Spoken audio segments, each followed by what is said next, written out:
In the land of Canaan, beneath skies heavy with promise, Abraham and his nephew Lot walked as strangers in a country that was not yet theirs. Their flocks had multiplied, their wealth had grown, and the land, for all its breadth, had become too small to hold them both. Quarrels broke out between their herdsmen. Wells ran dry with arguments, and pastures turned bitter with rivalry. So Abraham the elder turned to Lot and offered him the first choice of the land. If Lot went left, Abraham would go right. If Lot went right, Abraham would go left. Lot lifted his eyes and saw the plain of Jordan, well watered as the garden of the Lord. Green valleys stretched to the horizon, and at their edge gleamed the cities of the plain. He chose the east.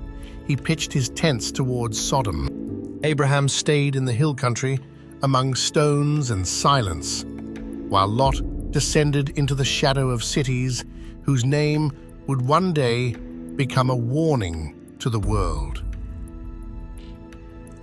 For 12 years, 5 kings of the plain had served a distant master, Chedorlaomer, king of Elam. In the 13th year, they rebelled, and in the 14th, the reckoning came. From the east marched Chedorlaomer and his allies, Amraphel of Shinar, Arioch of Elasar, and Tidal, king of nations. Like a storm of iron, they swept through the lands, crushing every tribe that stood in their path. In the valley of Siddim, where bitumen pits glistened beneath the sun, the kings of Sodom, Gomorrah, Admah, Zeboim, and Zoar drew up their battle lines. The clash was brief. The slaughter was not. The armies of the plain broke and fled.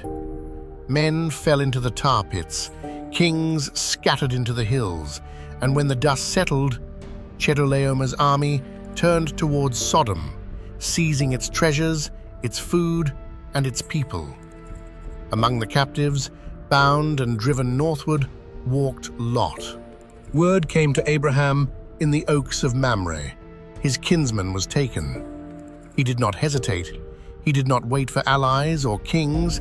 He called out the men born in his own household, trained and tested, 318 strong. By day, they marched. By night, they hunted. Across the length of Canaan, they pursued the invaders, all the way to Dan, at the far northern edge of the land. Under the cover of darkness, Abraham divided his men and fell upon the enemy camp.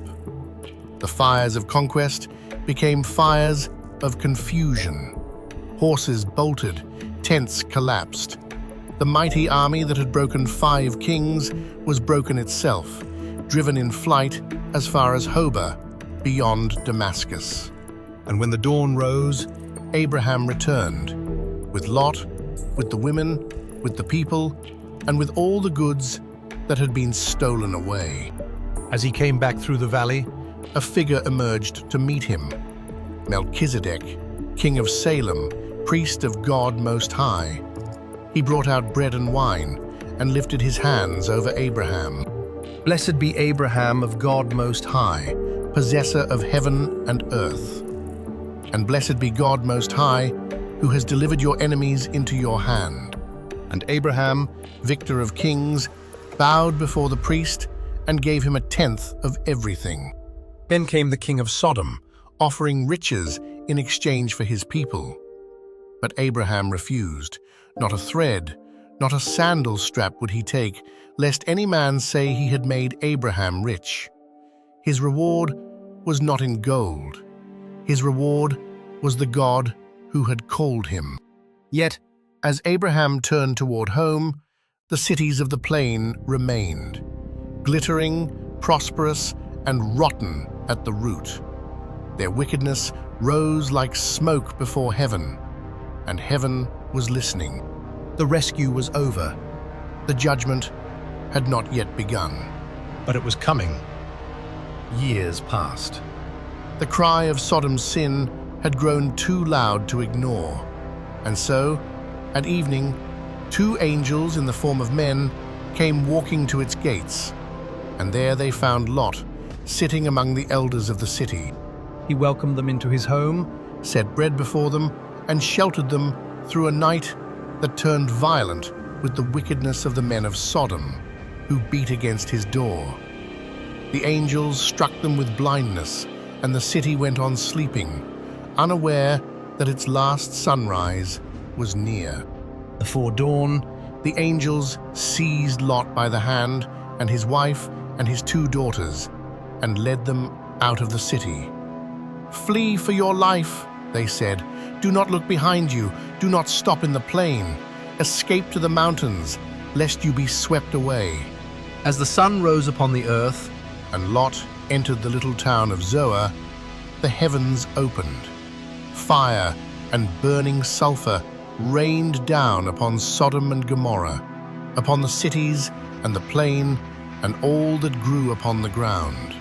The green valley that Lot had once chosen became a furnace.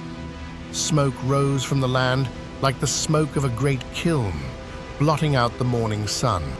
But Lot's wife, her heart still tethered to the life she was leaving, turned and looked back.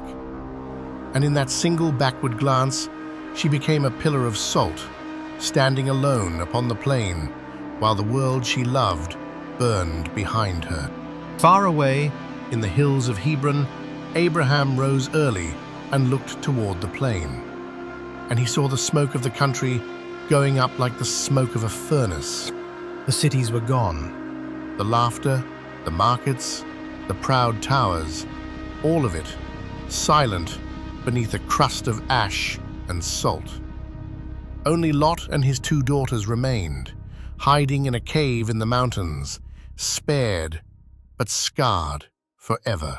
So ended the cities of the plain, a warning written in fire and salt, that the eye which lingers on a burning world may never walk free of it again.